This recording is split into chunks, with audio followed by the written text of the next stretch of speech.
It is an exhibit that highlights the work of Mary Elizabeth Banning, who was one of the first North American mycologists. Mycology is the study of fungi.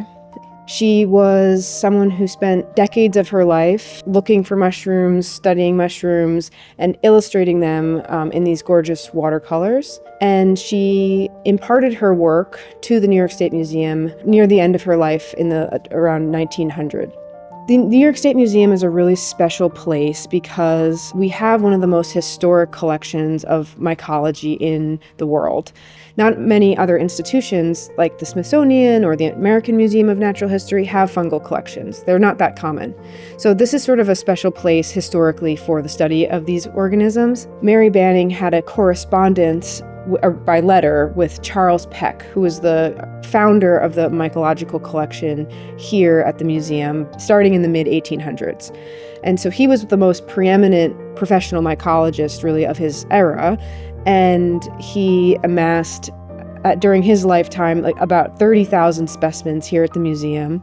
And Mary Banning and Peck had a correspondence for 30 years. They'd write each other letters about the field.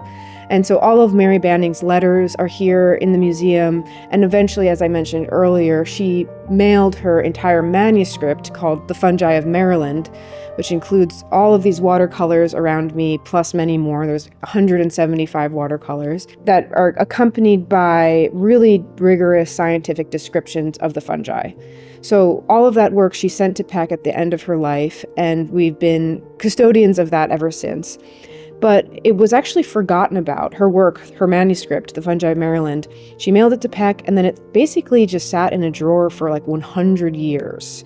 And my predecessor, the former curator of mycology, John Haynes, was the person who actually uncovered that manuscript from a drawer and in the 1980s and exhibited her work then. None of her work has been exhibited since the 1980s, so it's been quite a while, over 40 years or so since this work has been celebrated. I felt that this was a really good time to put her work on display, celebrate what she did for the field, and kind of give her the credit that she's due.